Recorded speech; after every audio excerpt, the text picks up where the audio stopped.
a year ago, the first time I interviewed you, I just started my podcast. It was Right. almost a year ago. Yes. And I started with this black backdrop, and I was going to have all black. And part of it was this idea that I wanted it to feel like a confessional so that I could get people to go deep and get them to cry. But it was also this idea that I needed to be like a disembodied voice, right? Like it's not about me.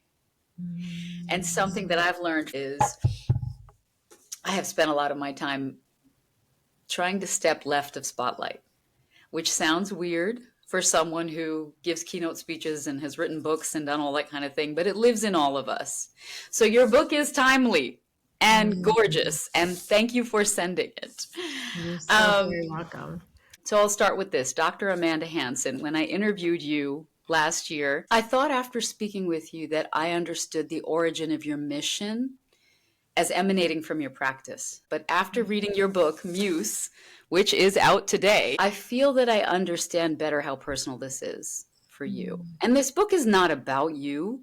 It's about all of us. The book goes beyond painting a picture of the systems we've never questioned that have informed the way we see ourselves. It also gets very personal, both for the reader and for you. In your own words, for people who haven't read the book yet, because today is your pub date, what is the mission of Muse?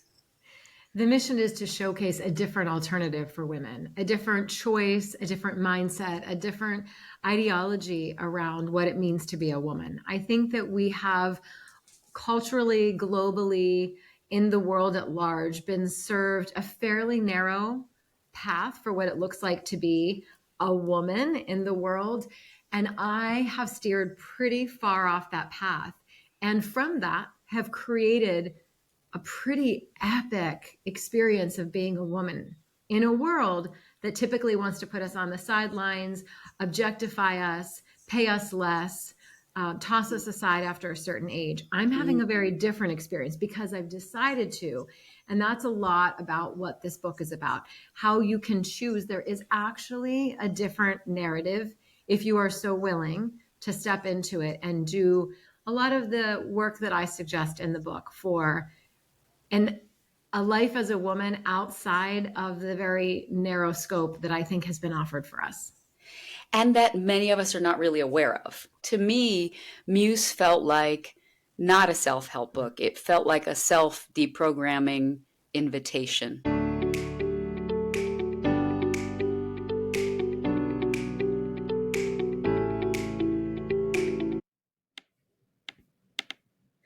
Does a fish really need to understand that it's swimming in water? Well, would it matter if that water was laced with arsenic? How about if a woman spent her entire life, for example, marinating in misogyny? But I mean like low-key, non-toxic levels of misogyny for the most part. Would her accomplishments make her immune? Would her beauty? Her privilege? And for how long? My guest today is Dr. Amanda Hanson, and she is known worldwide as the MidLife Muse. Her book, Muse, is out today. A leading voice both online and in the world of psychology among women, Dr. Hanson blends clinical psychology with ancient holistic practices to encourage women to reclaim their strength and to live audaciously with reverence for their divine feminine. This book is about far more than how the patriarchy hurts us all.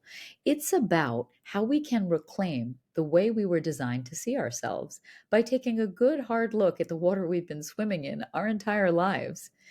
Dr. Hanson is not immune to that journey herself, and her experience informs her entire movement, which is really transforming lives worldwide. On today's podcast, we are talking about the launch of Muse, the importance of every woman dismantling her own internalized beliefs about womanhood, and the power that we all have to become every single thing that we need. Trust me, you're going to want to buy this book. You're not shoving anything down anyone's throat in this book. And I love that. And I wanted to kind of make that point because I didn't know what to expect when I got your book. So I would say that if I could describe your energy, in social media and in the work that you do, it's not as simple as queen energy, because also that's such a big phrase. It's more like, you're the anti-victim. You're the anti-victim.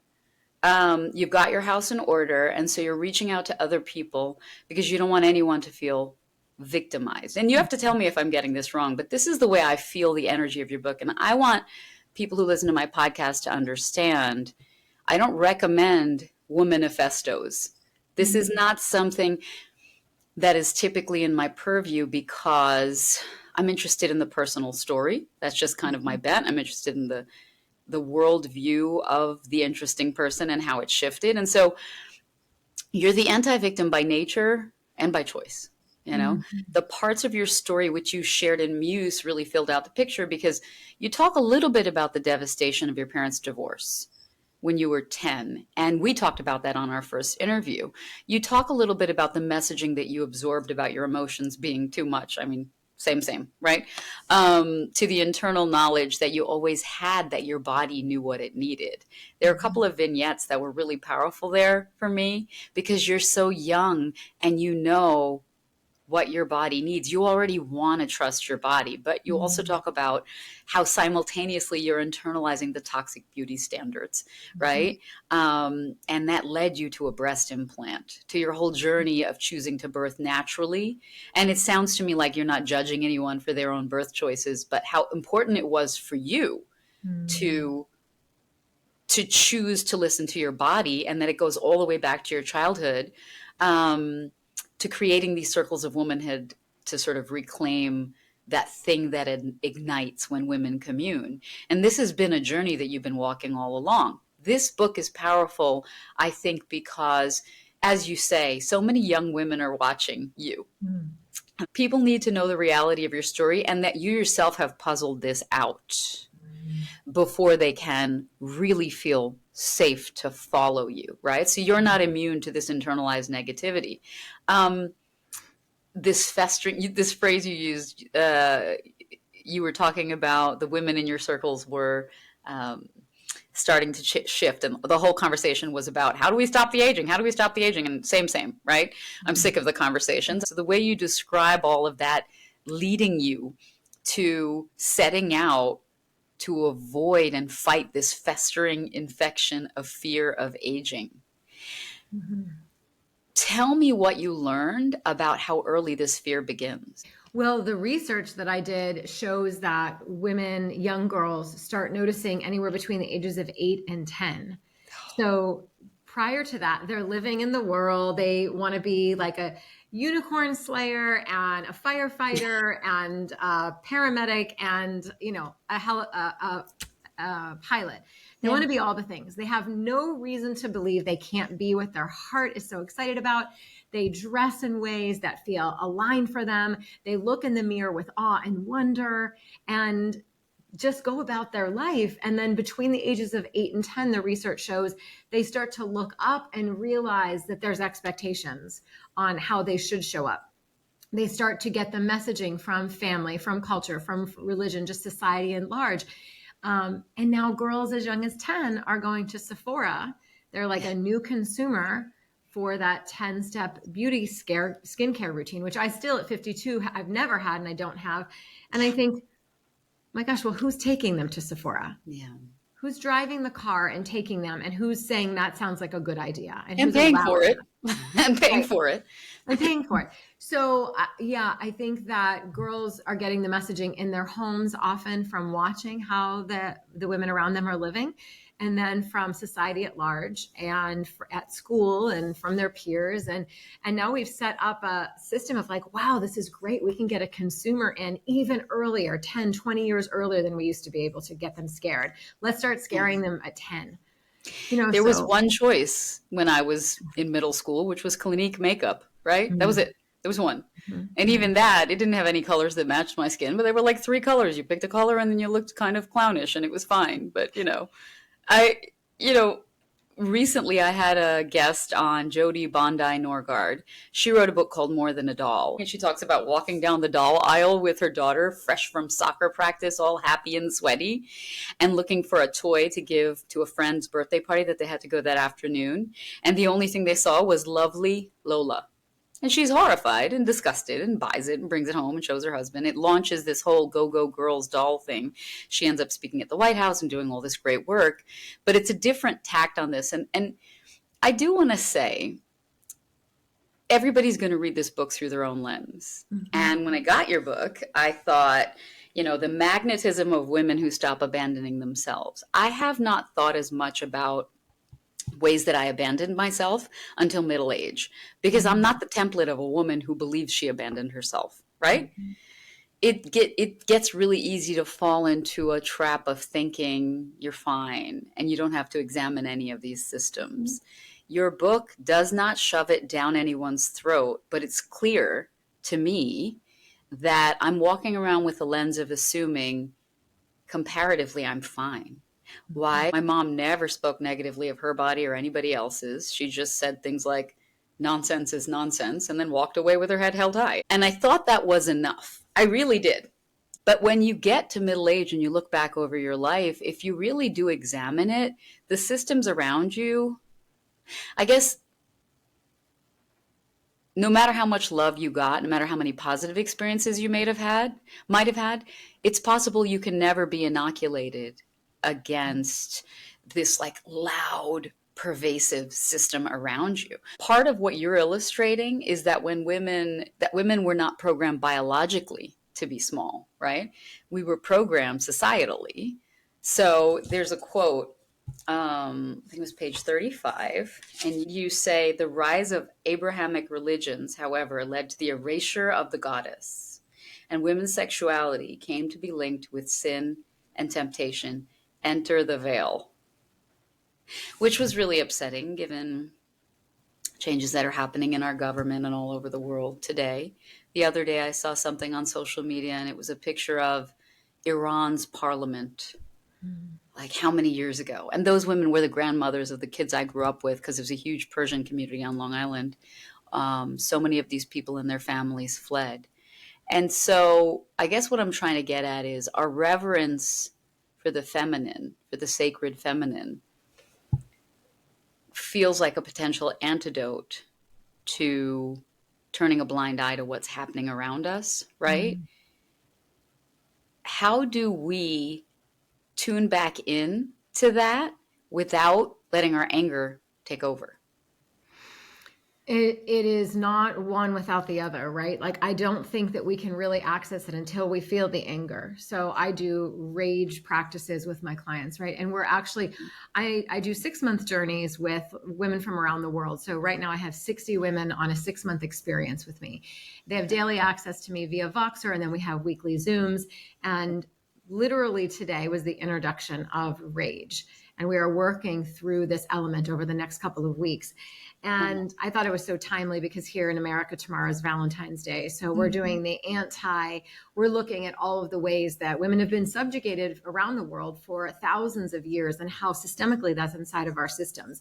So you can't bypass that to get to reverence. First, you have to be able to feel the rage, let that burn. And from there, like any fire, there is fertile ground. There is clarity in that space. So helping them feel all of the rage for what has happened, not just for them, but for their mother, their grandmothers, and thousands of years before that, and what continues to happen all around the world to women, including what's starting to happen here in the United States.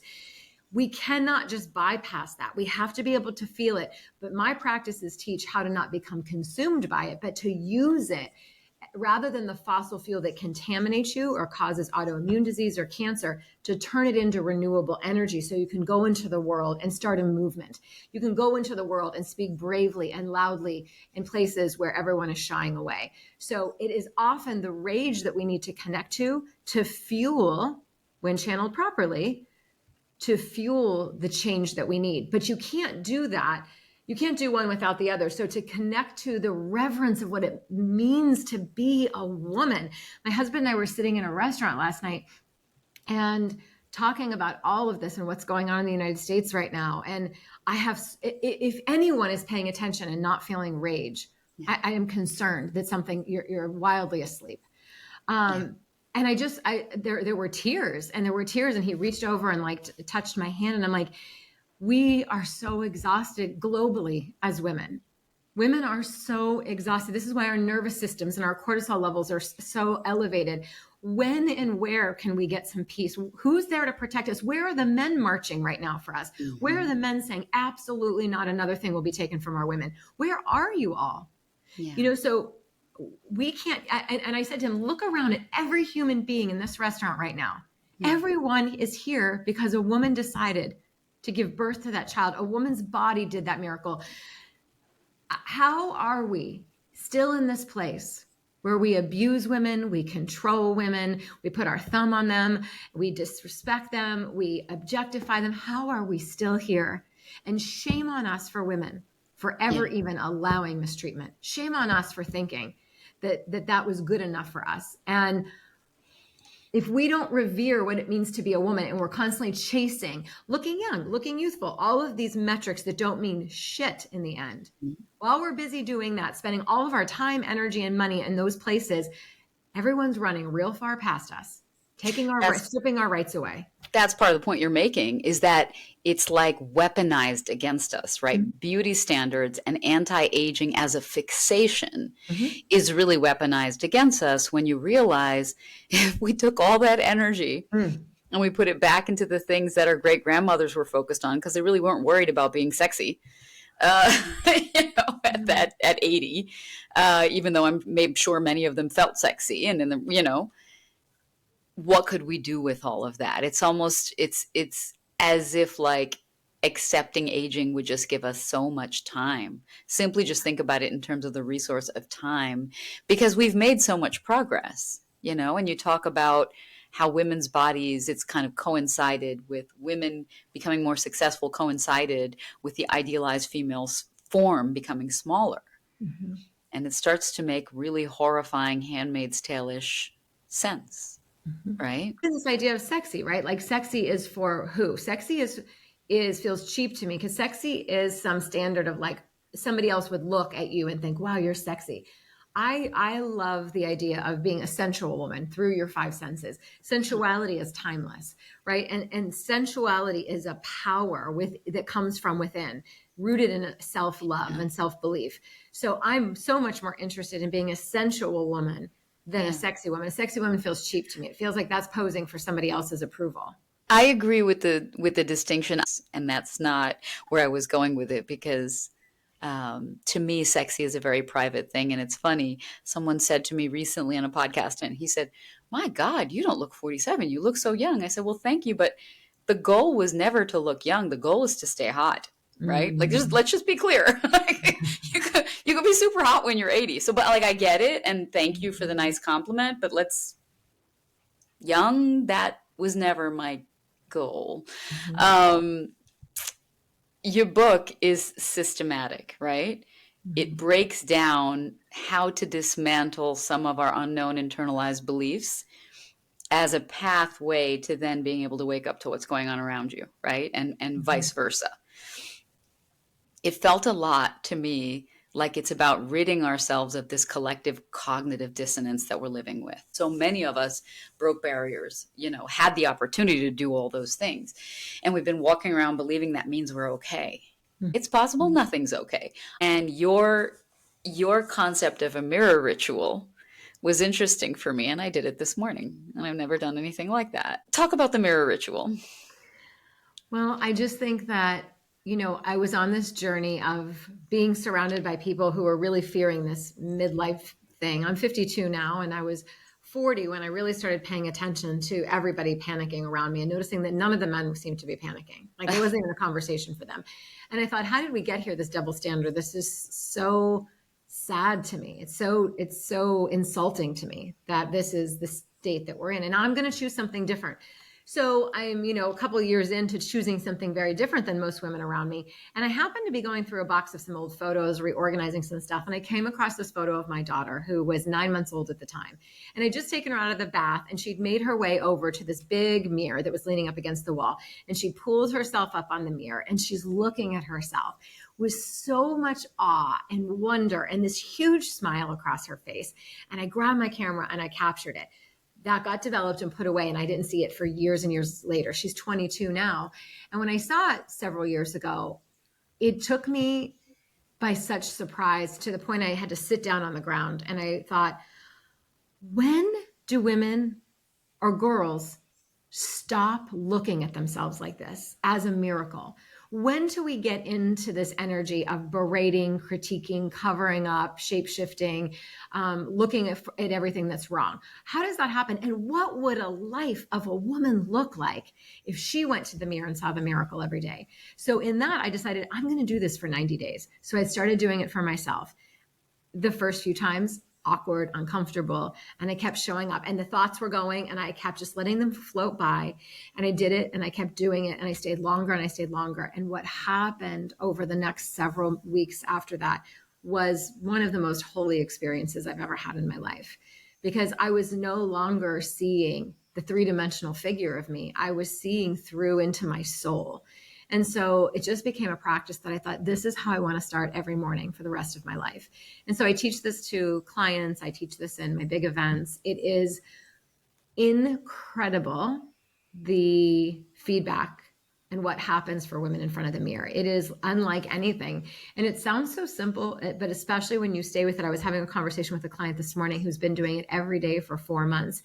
And she's like, I can feel my nervous system is changing. The way I handle myself in hard conversations with my partner is elevated now, the way that I speak. Because when you source there first, as opposed to getting on your phone, all the messaging that are coming through, going into the world, absorbing all of that, when you source there first, you become unmovable to the BS and all of the campaign that comes towards you trying to tell you you're not worthy. You can see it for exactly what it is, just a cheap marketing scam to rob you of more of your money so that you can't put it into other places. It's powerful because there's something that everybody can access by looking closely at themselves in a mirror, every woman. And what I got out of it was a deeper connection to the softness that I'm leaning into anyway, because I'm getting older, I'm getting rounder, and I think that's lovely. I actually think there's something cute about the roundness. I used to be much more angular, and I actually think this is how it's supposed to be. But sitting with the softness that I feel towards that made me think, well, okay, if I really didn't like what I saw in the mirror, what it would give me would be, I don't know that any woman who's reached a certain age would be able to look in the mirror for a really long time without feeling love for that girl, right? So maybe you're going to feel the love, maybe you're going to feel more softness, maybe you're going to be so grateful that you feel soft towards yourself. But either way, beautiful way to start. However, it's scary. Yeah. In your experience, what is the hardest part for women about rejecting the anti-aging culture? That they won't find love or they won't be loved any longer.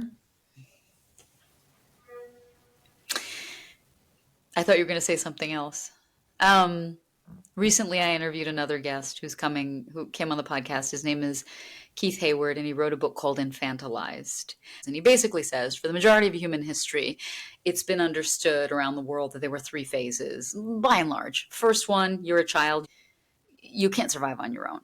Second one, adolescence, you are learning to be a householder, to be responsible. And the last and final one is adulthood. And it really is defined by being responsible for yourself and for others. Usually you're a parent, usually you're a household, whatever. What he's saying is we have lost this desire to graduate to the next phase. And that's why you have these perpetual children, these men who, want to go 50-50. Don't get me started. These people who like, that's just not my jam. But as you're talking about women being afraid to age, what I'm thinking is we've lost it in our feminine as well, because this life stage thing, if it was 200 years ago and I had been in India with my ancestors, growing up in an intergenerational house, I would have seen marriage as the beginning of a next phase, and then grandmotherhood as the beginning of the phase where I am the carrier of the wisdom. It's actually my job, and I actually get revered. And hopefully my husband still loves me and we still make out all the time. Great. Not in front of the kids because inappropriate, India, but still, that I wouldn't have seen it as losing anything. Right. I could not agree more. I know that it's very much a Western issue. When I go to other places in the world, I don't see it in the same way, and I travel a lot. I don't see it the way I see it in the United States. I feel more connected to my feminine in Europe and other parts of the world. I do not feel connected, or in Morocco and so many other places. I don't feel the same, other than Santa Fe, New Mexico. I don't feel that as much here in America, because Yeah, I think we're still this early colonizer energy. right, And right. there's still this talk about an infant, really in its infancy, the United States alone, but this idea that women are forever infantilized, right? Like the pedophilia and the way that women are revered and celebrated for never having a line on their face, or these celebrities now who are going through these major surgeries. It's well past Botox and filler. They're going through these major surgeries with like 3 months of healing to literally have their 20-year-old face back again. It's so devastating. And as my 22-year-old daughter says to me, that the pressure that her age is under is overwhelming. And going to get anything done to your face now at 22 is almost like going to get, your hair like a blowout, or going to get your nails painted. It's so normalized getting Botox. It's actually, she's the only one in her friend group who doesn't. And it's considered odd that she doesn't. She doesn't color her hair. She doesn't paint her nails. She takes great care of herself. She's beautiful. But she doesn't put her time, energy, and money on that. She writes music. She writes poetry. She's finishing, undergrad. She works for me on the side. She does so much that it has big meaning in this world. She can't even be distracted financially or with her time in those other places. And she was raised by me, so she Right. sees how laughable it actually is. And she also is not afraid of aging, because she's watching me do it, and do it in a way where there's so much honor and respect for myself. But she was saying, like, Mom, it's so sad. She's like, I look around. She's like, even my friends' moms, nobody has an aging face. I find it so desperate and pathetic that nobody, no matter where I look, I'm like, where are the faces of the moms? Where are the faces of the women we can trust that are our leaders? Why are they trying to look like us? What is happening? And it is, it's really quite devastating. We are erasing aging faces for women and calling it success, and calling it feminism, and calling it independence. And, every woman's going to make her own choice, but I have very big, huge thoughts and beliefs around that far surpass any conversation we can get into here. Well, we can get into it. I mean, I think that you're making space for people to age how they feel. You just want them to understand the factors influencing it, and the influence that their choice of how to age has on the world around them. And Both also of on their those. health, Right. because you cannot inject into your body and not think that there's going to be a long-term consequence to your lymphatic system, to your autoimmune system, to future cancer. When you Everything is are connected. forcing things that are actually unnatural, and I know, having had breast implants, there is a price to pay. It is not without detriment to your health. There isn't. There's a price to pay for pretty much everything we do to ourselves around beauty. But the internalization, there was something I wanted to point out here too. Pardon me while I quote you back to yourself. No worries. You said it was about internalized misogyny. You said,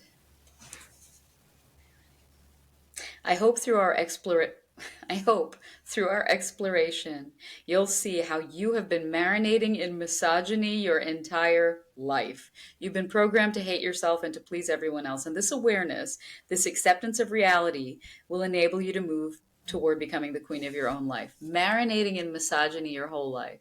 And it makes you think about fish who don't know they're in water. Yes, that's the analogy I use. Oh my God. It's very upsetting. At the same time, there are parts of what you're talking about, the divinity and the reverence for womanhood, that I believe are internal to us, and I do believe that we are born with. I think it starts. It's as soon as the first time you smell your own mother. I think we know there is something godly about a woman. You describe childbirth as deeply changing you. You talk about how your connection to all the other mothers in the world flooded your mind. Mm. It's ironic. I want to know why it flooded your mind, but one thing I wanted to say too was that I felt it too, but I felt it differently. And I had two C-sections. One of them was easy peasy lemon squeezy. One of them was horrific and deeply traumatizing, Mm. and I had a near-death experience. But for me, even in that moment of physical pain and devastation, the thing I tapped into was all the women around the world who had ever given birth, thinking even this pain, it's just a part of what we all, this is what creation costs, Mm. and it's okay. And I wanted you to talk about your experience of childbirth because it sounded equivalently painful, but also equivalently transformative. Yeah, that first childbirth in particular, there was that moment between first stage and second stage labor, which they call transition, which can last just a couple of moments, a few minutes, but it's where you are having double peaking contractions. And this is right about the time before the baby's head starts to crown. And it feels truly like a near death experience. It feels unbearable that a human body could withstand this. And I remember exactly where I was, and I was standing, and I was kind of like hanging over the side of the bed saying, I can't. I can't anymore. And I was at hour 51 of labor. It was a 52-hour labor. I was at hour 50 or 51. And I was like, I can't, I can't. And my doula saying, but you are. And all of a sudden, there was this something in me, and it came from the divine. It was like it just dropped in effortlessly. In that moment, I shut out the whole world. And in that moment, I pulled on the energy of all the women. I'm like, I am safe. I am economically stable. I have a loving, caring partner. I have a beautiful community. I have access to quality health care right now. And this is flooding my mind very fast. Right now, there are women around the world who are alone, who are scared, who don't have a support system, who don't have access to clean water. They're doing it right now. And I could cry thinking of it. I'm like, if they could do this right now, I can do this right now. And I just pulled on this collective energy of women. And I felt like we were all like linked arm in arm together. And I let out this huge scream because I could feel the head coming to a crown. And that's when they announced, like, okay, you've reached the pushing stage. You're ready to start pushing, which is its own unbelievable experience. And it feels, like you're pooping out a watermelon, quite honestly. But people ask me, I taught natural childbirth for 10 years, and people always ask me, so really, like, just honestly, what does it feel like? Really raw and stripped down. How would you describe it? And that's how I describe it. But yeah, I don't know, something, and this is how I know we are so connected, and why I believe so much in sacred sisterhood, and why all the work that I do is not individually based. It is community based. It is collective. And my 60 women are literally from every continent in the world. And we come together on these healing paths for 6 months. And it is the most quantum, unbelievable experience when you are doing it in sisterhood like that, because we've also been conditioned to fear each other. We've Yeah. also been conditioned to compete. We've also been conditioned to think that we can't be in spaces with other women because it's not safe. So I simultaneously, as well as the individual journey, there's a collective healing. And these women historically go on to be lifelong friends that travel together, that go to each other's divorce parties or weddings or celebrating life together, because we create a language that they've never accessed anywhere else before. So it is a whole lifestyle journey that reconstructs from a place. Women is telling me literally the messages I get, you wouldn't even believe it. And I know that's why I'm able to keep doing and serving to the level that I serve, because the messages I get daily, right before I came on this call, is, other than saying you have changed my life, my mother's life, and my daughter's life, hands down, already in 2 months of working with you would be an understatement. Because when one woman changes, she Yeah. changes it for the other direction. Always, yeah. It's just so incredibly powerful what is possible through this work. It's also interesting that there's this idea that women commune to lift each other up, and we understand that. There's also, for me, I just want to say that when I had my horrific childbirth experience, It was during the pandemic, and I was left without pain medication 12 hours after my C-section. So basically, just imagine being cut in half, and then you're bleeding and you're throwing up and you're screaming and nobody's coming and you're not allowed to leave your room because masks and everybody's going to die. And I had a moment How where, traumatizing. yeah, and I just in my mind I've characterized it as a wartime birth, which makes it easier to process that it happened Mm. because at the end of the day we were at war. Yeah. New York was shut down. And so nobody came when I pressed my call button until I threw up and bled all over the place. But I did have a moment where I thought the same as you, which is 16-year-old girls on desert floors in Africa, not even knowing what's happening to them, or India, or anywhere, have been doing this since the beginning of time. They have cut their own cords. They have been in so much more pain than me. They didn't know they had a placenta that needed to go. I don't know, whatever, right? Maybe they didn't even realize they were pregnant, right? And if they did it and all Mm. these generations survived, just keep breathing because I'm a part of all of them, Mm. you know? My One of my big formative experiences growing up is my mom, when she moved to Long Island, is suburbs of New York in the 70s, pregnant with me. She felt very lonely. And she Mm. was Indian and married through an arranged marriage, but already one baby in and another on the way. Moved to Long Island and was sort of in the middle of nowhere and comes from a culture where women are not meant to mother alone. Women are not Mm-mm.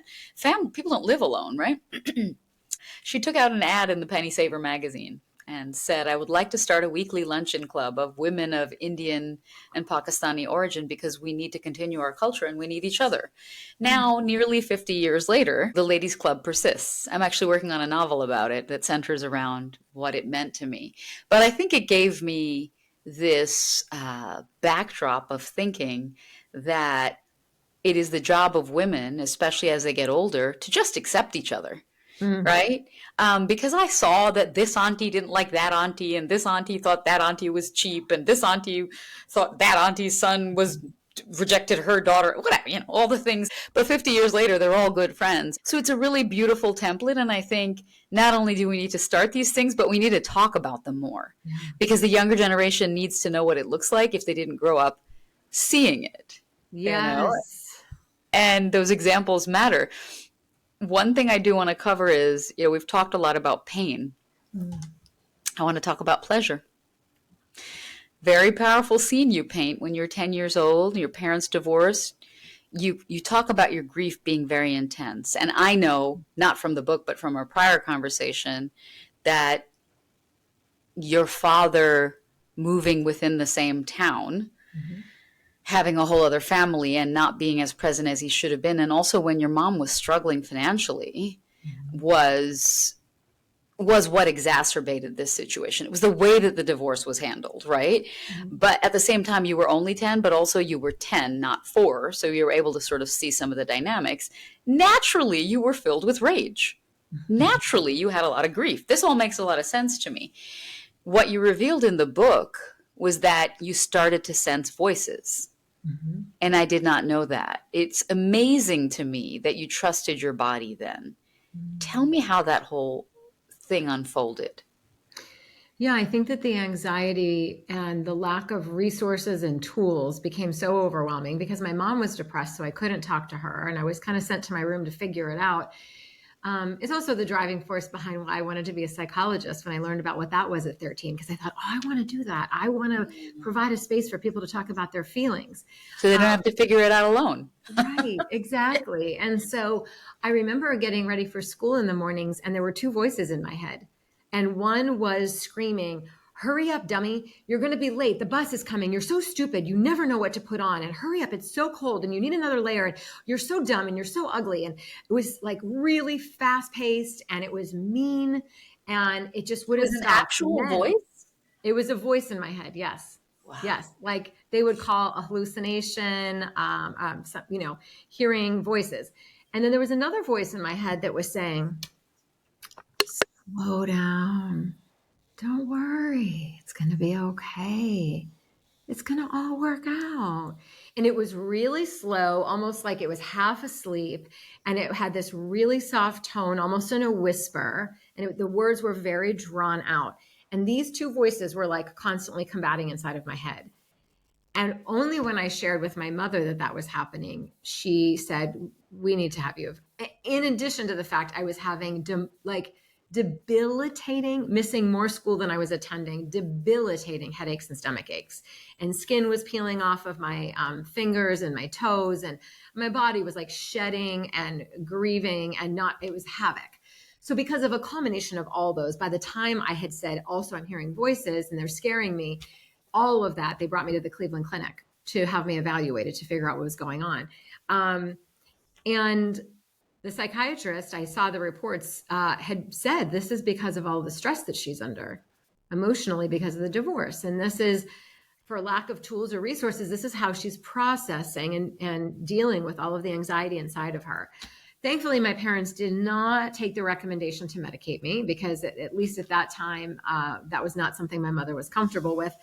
So I did not get any psychotropic medications, and I'm very thankful for that because I had to go home and left to my own devices to still figure out what to do, is where Lionel Richie came in and my records. And and I'm so thankful because now it's a part of like the work that I do for women in the world. Like, no, let's actually not numb these feelings away. Let's feel them. Let's feel them and guide them so that it could lead to something else, which led me down rage and grief release and sobbing, and then pleasure and discovering self-pleasuring and discovering orgasm and it becoming literally like a survival for me. Well, Where orgasms are survival. I will second that. and their life force energy, like Yeah. as painful as this pain was, then I started to tap into this pleasure and I was like, whoa, what is that? Right. And it was a practice that's been a part of my life ever since. But I walk this because to me, rage and anger and grief, it's that flip side of the pleasure, right? And to me, And release. it is. And I'm saying to my clients, you don't need to fear your rage and your grief. You have rage and grief because it was pain. I mean, it was passion that you wished for that never happened. So for example, the woman who was molested by her grandfather from the ages of 3 to 7, she has so much rage in her system over it. Yeah. And the rage is because what she wished, this is what I was helping her access.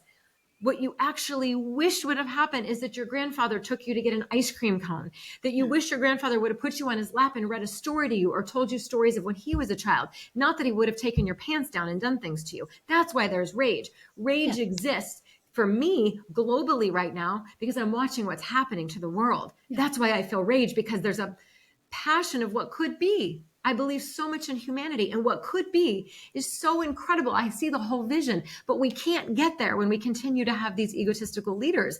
And that's why I feel rage, because I see what could be and what probably won't ever be. And so rage, when channeled properly, it helps you understand the thing that you wish would have happened. And so then when you can sit with that and understand that and move that, then you can alchemically turn and create a life where that does happen. And so because I can't put out the fires in the world, I've taken that rage and I've taught women how to put fires out in their own home. That's what I know how to do very well. I can't change anything at the systemic level. I can change on an individual level, which builds into the systemic. Another guest I had is an author by the name of Soraya Shamali. She wrote a book, and the title is the best, Rage Becomes Her. And she had this one quote that I used as a social media clip that gets so much love, where she talks about walking down the street, and when she was like 13, she punched a man in the throat because she was walking down the street and he grabbed her, made her turn around, and he said, I just want to get a better look at you, with total impunity, like this is like, it's my right. And he's like sneering, you know what I mean? You know, we know exactly what his face looked like. She talks about punching him in the throat because it was her instinct. And like the whole world holds up its metaphorical lighter. But immediately on the heels of that, abject terror. And she has to run. Because, you know, there's a point where it became really clear to us that our rage had consequences. Yes. And that's the problem. So I think part of it is we don't let ourselves even feel it, because if we feel it, we want to act on it. If we act on it, there are major repercussions, Mm. right? So where does it manifest? It manifests as sadness and autoimmune disease and Mhm. more. But I want to go back to reading that story, because that moment where you are that age, when we were growing up, there was this line between medicating a child and not medicating a child that felt much scarier than it does now. And it sounds like your parents made absolutely the right choice, because this was not a chemical issue for you, right? It was a situational response, and your body was processing it almost like how a child's fever spikes to fight the, you know what I mean, the disease that's in the body. So at a certain point as a mom, you realize you got to let the fever spike, because the Right. body has something that it wants to fight it. But reading that story made it seem like even at age 10, 11, 12, you understood that feeling it all was actually the only safe way to live. Mhm. You didn't want to not feel it. No. Do you think that, do you think knowing that you needed to feel it all in order to be safe made you an outlier? Or do you think we all knew that from the start? Do you see what I'm saying? Like, do you think you were I weird? think we all knew that from the start, but we were conditioned. I was just a rebel. I've always been a rebel. So when people told me, stop crying, be quiet, go in your room, put on a happy face, you have other things to be grateful for, I was Right. like, yes, but also this. Why can't both be true? Right. And it's a conversation I've had with my mom for years. If I would come back from a vacation and she'd be like, how was it? I'm like, oh my gosh, it was amazing. And, we really reconnected, meaning my husband and I, we really reconnected. It was so beautiful. Thank you for watching the kids for those 3 days. And then 6 weeks later, something really big happens, and I'm talking to her, and I'm like, I'm so upset with him, blah, blah. But what are you talking about? You were just 6 weeks ago, everything was great. And I'm like, Mom, I live in a world where I allow so much duality. Yes, 6 weeks Mm, ago was beautiful, and right now my heart is broken. Both are true, because I lived in a very black and white world. It's either you were happy or you were sad. yeah. And if you were sad, you should figure out real quick why you should be happy, because there's other things to be grateful for. So I held firm to the belief that two things can be true at the exact same time. And it gave me so much space to live and be as free and feeling it all. Because I can feel extreme opposite ends of the spectrum emotion within a couple of hours almost every day of my life. And to me, I love that. It's because I'm paying attention and I'm fully alive. And it's why I think I have such profound orgasms, is because I'm not numbing or cutting any of my human experience off. I am eyes and heart wide open, and I'm not afraid of that. And that's also part of what I teach women, is like, we were conditioned to fear our bigness, but your bigness was actually always the way you were made to be. We are the lighthouses of this world. We are the ones showing people the way home. But if we dim our light and we are subdued, then we can't be the emotional leaders of our families and our communities that we were meant to be as women. So I'm like, let her feel it all and just show her useful ways to make magic with it. What's interesting is you are a template of like feeling all your feelings without being exhausted by them. At I think all. that's what people fear. If they lean into all their feelings and they let themselves feel, like my daughter, she's not yet 5. She'll come into the from the other room, and then she'll just say, "You're the worst," because I didn't get her the unicorn or whatever it is, right? Um, and then an hour later, Mama, why are you so wonderful? I just love you so much. And I love that she can let herself feel that range of emotion, because to me, I feel it too. I don't express it as beautifully and adorably as she does, because whoever could, but I love that. And I hope she never loses it. I really think it's interesting that from an early age, someone who was not told by anyone around them that it was okay to feel their feelings literally said, "No, you're not going to take my feelings away from me. I feel them, and I feel them loud, and I feel them." Yes. I still wonder where that came from with you. I don't know. I think I was just born that way, quite honestly. I just had my first big live event in Phoenix, Arizona in November. And when it was all done and we were complete and we were back in the green room, in addition to my daughter and my incredible team of volunteers and hosts, my best girlfriend, who I've known for 18 years at this point, was there. And she looked at me, and through tears in her eyes, she looked at me and she said, "You have answered your divine appointment." Oh. And it is bigger than me. I will say this is bigger than anything I can explain or put words to. It's bigger than me. But I remember at 8 years old having visions and feelings that I didn't know how to explain or tell to anyone else. And I just feel that there, maybe because I've stayed this really, really open portal, I've been able to steward so many women on their own individual journeys. And I can't explain this, but this is something I have no desire to set sail in South Italy and retire. My husband would love for us to retire in 2 years. And I'm like, I will do this until my lungs give out. This is so much bigger than me. This is not a job. This is a calling. This is a divine appointment. And what you describe is the kind of poster situation for what it means to really become beautiful. Because you know how when you're in college or when you're in your 20s and you're actually comfortable naked, men are astounded. They're always astounded that I'm not worried about the extra pounds. And then you can see the moment where they literally think you just went from an 8 to a 12 because you're happy naked. Right. And it's been kind of a recurring theme in my life. But I think that's the stage of it, is trusting that kind of whatever your divine calling is, whatever your true thing is that you're supposed to do, is exactly what's going to fulfill you on every level, and let the rest of it kind of be damned because it's not going to matter as much. And that's real beauty. Right? Maybe that's why I'm fine being soft, because I'm doing my podcast. I'm doing different things at this phase in my life that just feel better. It seems like one of the soft messages in your book is that too much gratitude blocks our access to our healthy anger. Too much contentment blocks our access to our healthy desire.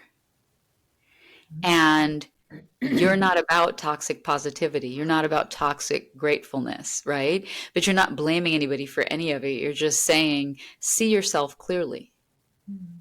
And wouldn't it be amazing if we talked more to women about what do you desire, Right. as opposed to what are you grateful for, or not as opposed to, but in addition to. In addition the gratitude practice was like, and I'm a woman who has so much gratitude, like for everything all the time. Like it's crazy.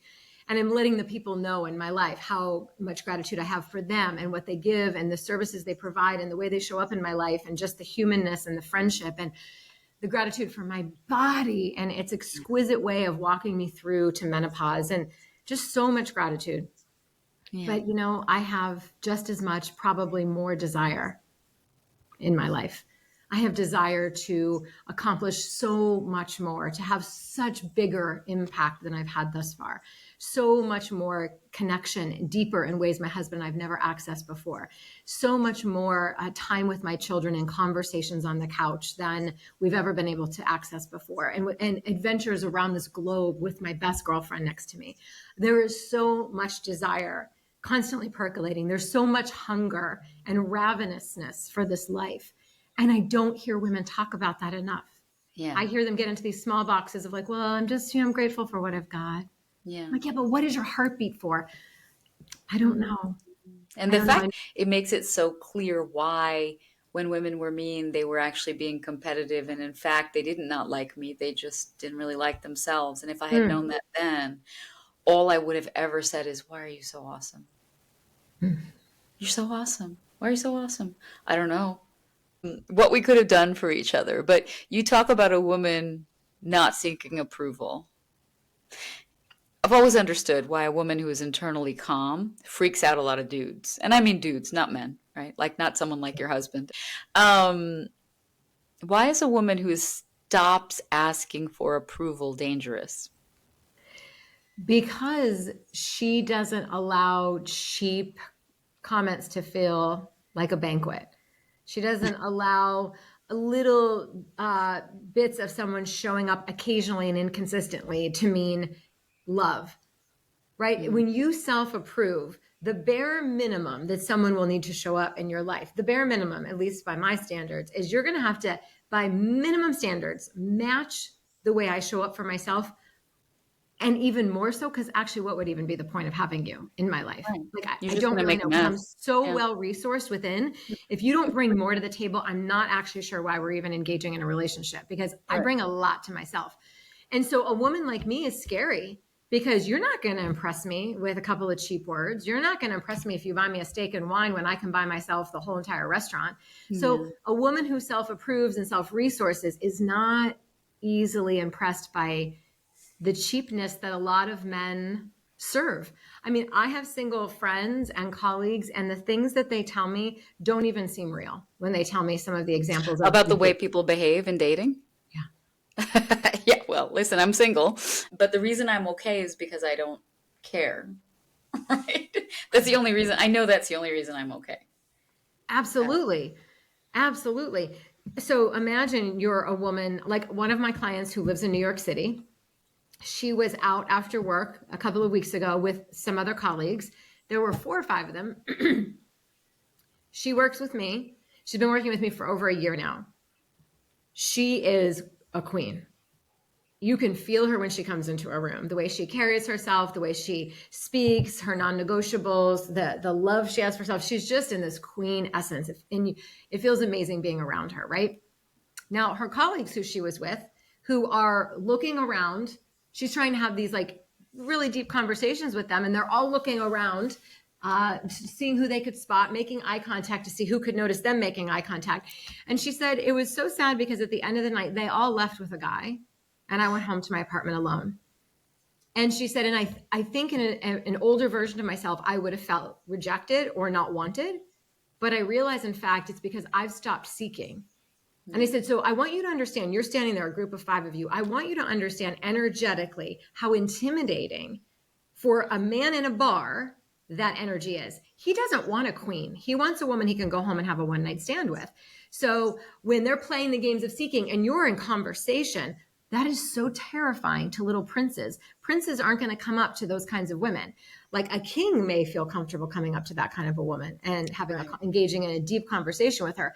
But the kind of men you're talking about who are at a bar late hours after work are not there looking for legendary love. They're not. And by the way, there are not that many kings. There aren't. It's okay to say that.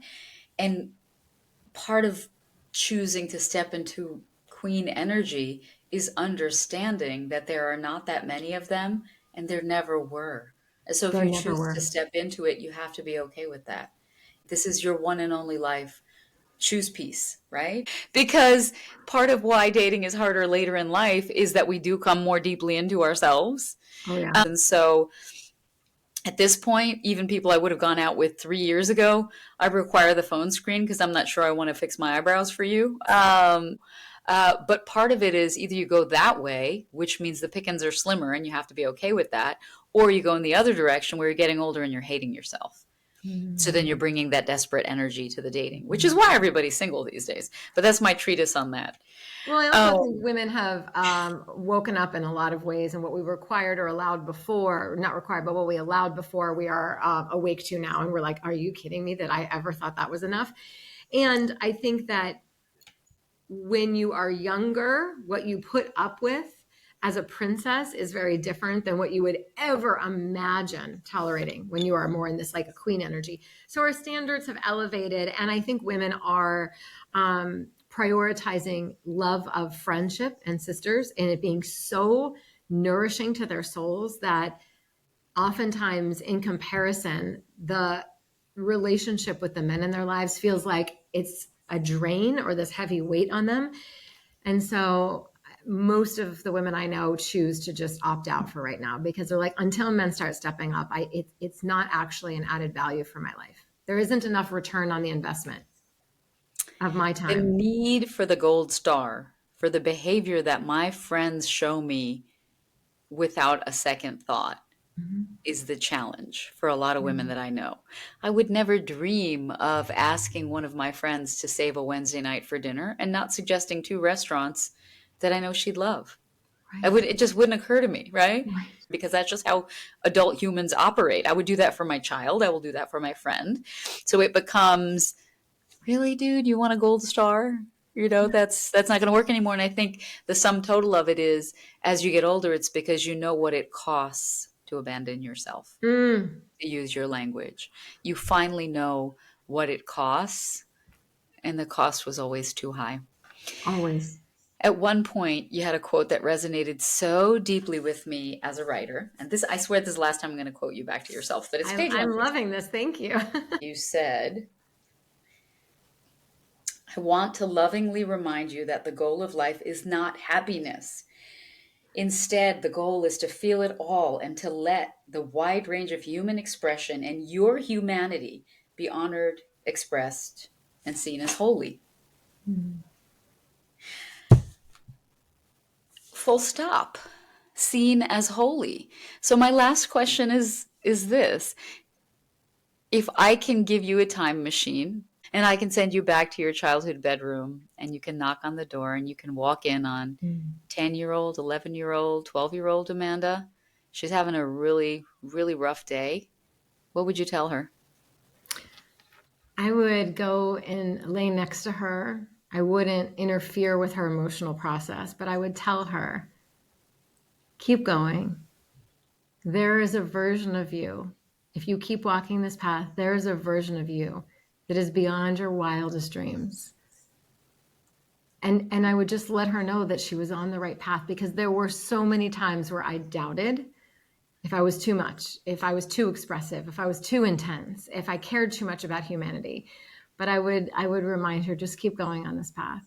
You know, it's so interesting because when I had some of my books delivered here to my house 2 weeks ago, and when I opened them and the first copy was in my hands, my very first thought was, wow, this book, I hope, is found in boxes or bookshelves by granddaughters of grandmothers or great grandmothers who bought it. Little girls who've not even been born, who won't even be born for decades more. I hope that's how timeless this message becomes, and it goes long past my life here on earth.